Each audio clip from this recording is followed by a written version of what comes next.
ओम शांति। आप सभी को होली की बहुत बहुत शुभकामनाएं।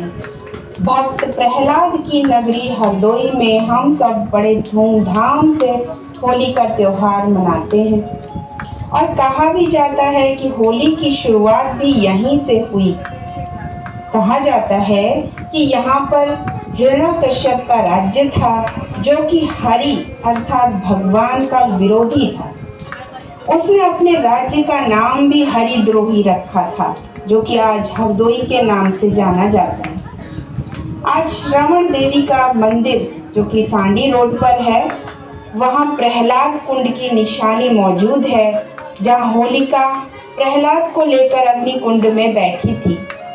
कहा जाता है कि होलिका के जलने की खुशी में वहाँ के लोगों ने अग्नि कुंड के राख की धूल को उड़ाया और खुशियां मनाई और इसी तरह होली की शुरुआत हुई। होली का त्योहार 3 चरणों में मनाया जाता है: जलाना, रंग लगाना और फिर मिलन मनाना। इन तीनों का बहुत गहरा आध्यात्मिक रहस्य है, जिसका खुलासा आज हम आपके सामने इस लघु नाटिका के द्वारा करेंगे।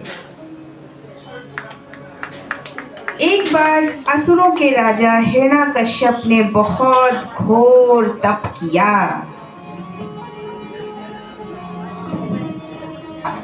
ओम ब्रह्म देवताय नमः।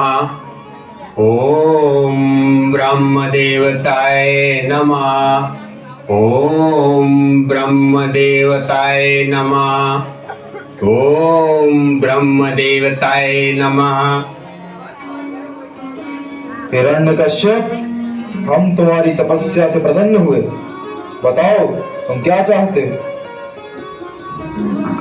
प्रभु, मैं पूरे ब्रह्मांड का मालिक बनना चाहता हूँ।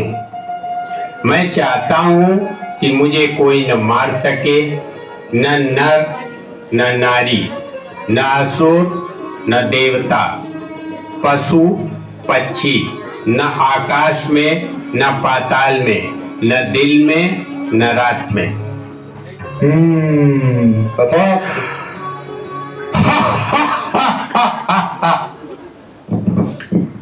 प्रभु ने उसे वरदान तो दे दिया उसके तप से प्रसन्न होकर, लेकिन हिरण्यकश्यप को वरदान प्राप्ति के बाद इतना ज्यादा अहंकार आ गया कि एक के बाद एक राज्य पर विजय प्राप्त करने लगा, क्योंकि उसे कोई मार तो सकता नहीं था ना।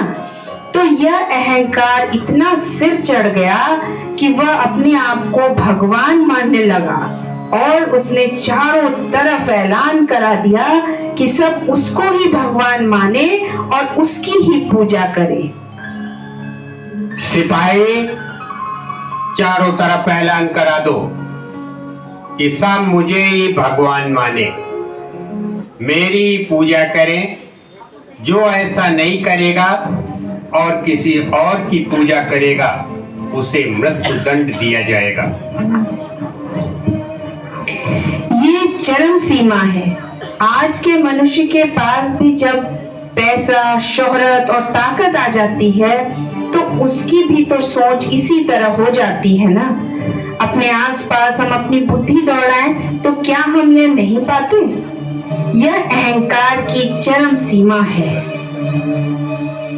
लेकिन इस अहंकार के बीच, इस कलयुग रूपी घोर अंधकार के बीच प्रहलाद भी है, जो लौकिक में तो हिरण्यकश्यप का पुत्र है, लेकिन असल में तो वो प्रहलाद अर्थात प्रभु की औलाद है, जिसका प्रभु में निश्चय, प्रभु में लगन इस अहंकार का नाश कर देता है। आइए देखते हैं कि कैसे हिरण्यकश्यप प्रहलाद की परीक्षाएं लेता है। ओम नमो भगवते वासुदेवाय। ओम नमो भगवते वासुदेवाय। अरे पागल, ये तुम क्या बोल रहे हो? मैं अपने भगवान विष्णु की स्तुति कर रहा हूँ, वो जो तीनों लोकों के स्वामी हैं। मैं उनकी स्तुति कर रहा हूँ।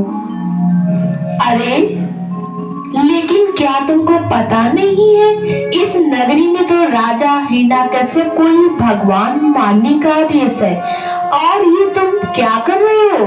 कहीं किसी ने सुन लिया तो राजा से कह दिया तो तुम्हें मृत्यु दंड मिल जाएगा, समझ रहे हो? मैं तो भगवान की ही स्तुति करता रहूंगा, क्योंकि वो ही सर्वशक्तिमान है। बगैर उनकी इच्छा के कोई मुझे मृत्युदंड नहीं दे सकता। ओम नमो भगवते वासुदेवाय। ओम नमो भगवते वासुदेवाय। अरे राजकुमार, ये आप क्या कर रहे हैं? अपने ही पिता की आज्ञा का उल्लंघन कर रहे हैं। और इस तरह प्रहलाद के विष्णु जी की पूजा करने की बात पूरे साम्राज्य में फैलने लगी। महाराज की जय हो। बोलो सिपाही, क्या सूचना लाए हो? महाराज, राजकुमार प्रहलाद के विष्णु को पूजा करने की बात पूरे साम्राज्य में फैल रही है और उन्हें देखकर प्रजा भी विष्णु की पूजा करने लगी है। क्या? हाँ महाराज, उन्हें रोकना पड़ेगा। सिपाहियों, जाओ और प्रहलाद को जंजीरों से बांध कर दंड दे दो, उसे कोई खाई में डाल दो। नहीं महाराज, इतने छोटे बच्चे को इतना घोर दंड मत दीजिए। आखिर वह आपका बेटा है, मैं समझा दूंगी उसे। समझने समझाने का वक्त निकल गया है रानी। सिपाहियों, जाओ, मेरी आज्ञा का पालन करो। हिरण्यकश्यप की आज्ञा सुनकर सिपाहियों ने प्रहलाद को बांधकर ऊंची पहाड़ी से नीचे डाल दिया। लेकिन यहाँ पर समझने वाली बात यह है कि उसका प्रभु में निश्चय इतना अटूट, इतना अटल था। प्रभु प्रेम में वो इतना मगन था कि इतने ऊंचे से गिरने पर भी प्रकृति ने उसे फूल की तरह अपनी गोद में इस तरह ले लिया कि उसे एक खरोंच तक नहीं आई। यह है निश्चय से प्राप्ति। कितनी आसानी से वह इस परीक्षा में पास हो गया। जब इस बात का हिरण्यकश्यप को पता चला तो वह घबरा गया। इतने में उसकी बहन होलिका आई और आइए देखते हैं कि वो दोनों मिलकर अब अगली कौन सी योजना बनाने लगे प्रहलाद की परीक्षा की। अरे भैया, आप इतने परेशान क्यों लग रहे हो? क्या बात है? मेरे बहन, क्या बताऊं? विष्णु विष्णु विष्णु विष्णु, इस विष्णु ने तो मुझे चुनौती दे दी है। बहुत प्रयास किए, लेकिन प्रहलाद को मैं खत्म नहीं कर पा रहा हूँ। अरे बस इतनी सी बात? भैया, अग्नि जलवाओ, मैं प्रहलाद को गोद में लेकर बैठ जाऊंगी और बस अग्नि उसे जला के राख कर डालेगी। लेकिन बहन, तुम भी तो जल जाओगी। नहीं भैया, मुझे स्वयं वरदान दिया है ब्रह्मा ने कि अग्नि मुझे जला नहीं सकती। मैं तो आराम से बच जाऊंगी और वो जलकर खाक हो जाएगा। फिर कोई भी तुम्हें चुनौती नहीं दे पाएगा।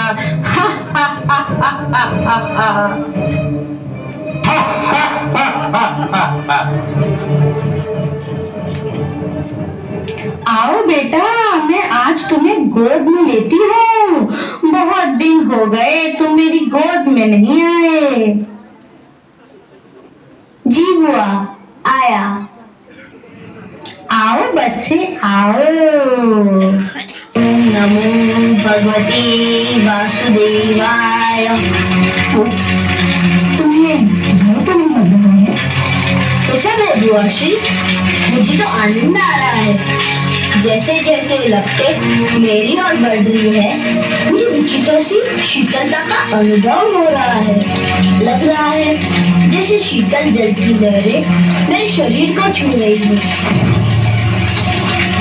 ओम नमो भगवते वासुदेवाय। ओम नमो भगवते वासुदेवाय। ओम नमो भगवते वासुदेवाय।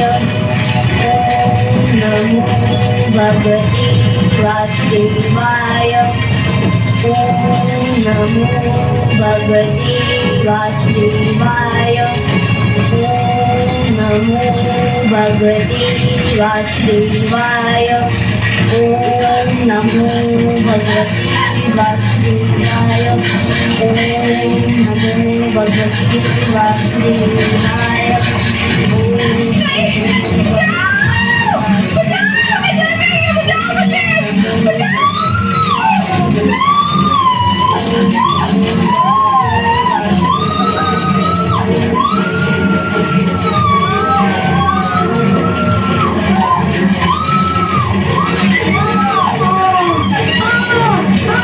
भैया मुझे बचाओ, भैया मुझे बचाओ, मैं जल रही हूँ। भैया पता नहीं क्यों ये ब्रह्मा का दिया हुआ वरदान आज काम नहीं कर रहा। बचाओ बचाओ।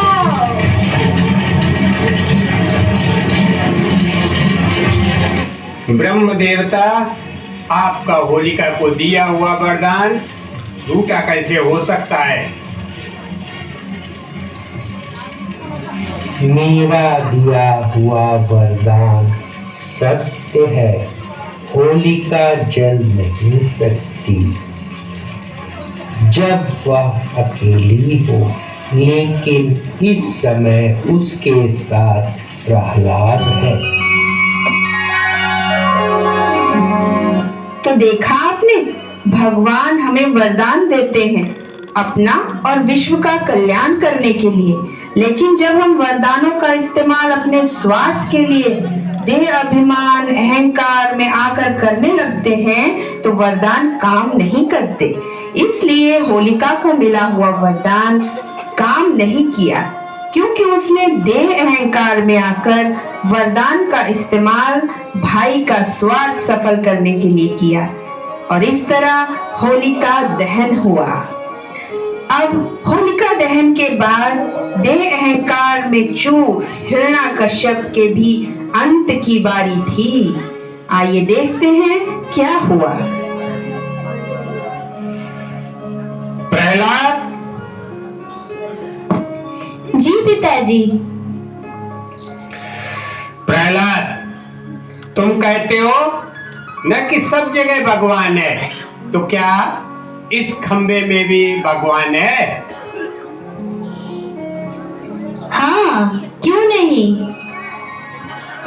अच्छा, मैं तेरे भगवान को मौत के घाट उतारता हूं।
बनकर बोलने लगता है तभी मनुष्य का पतन शुरू हो जाता है, जिसको हम गिरती कला या गुणों में, संस्कारों में गिरावट कहते हैं, जो हमने हिरण्यकश्यप के कृत्यों द्वारा इस पूरे नाटक में देखा।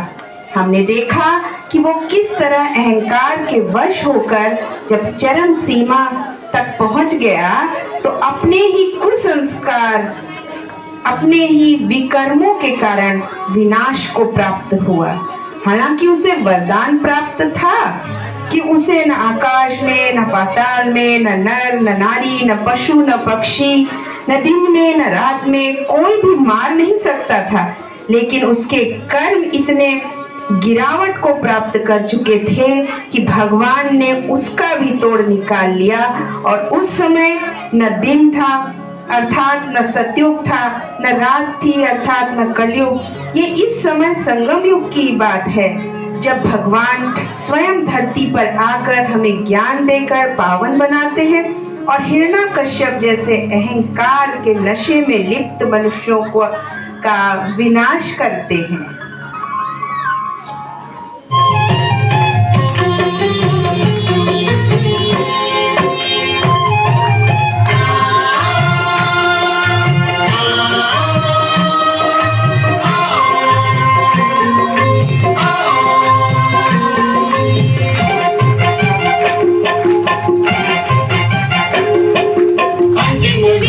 सत्य की होती है।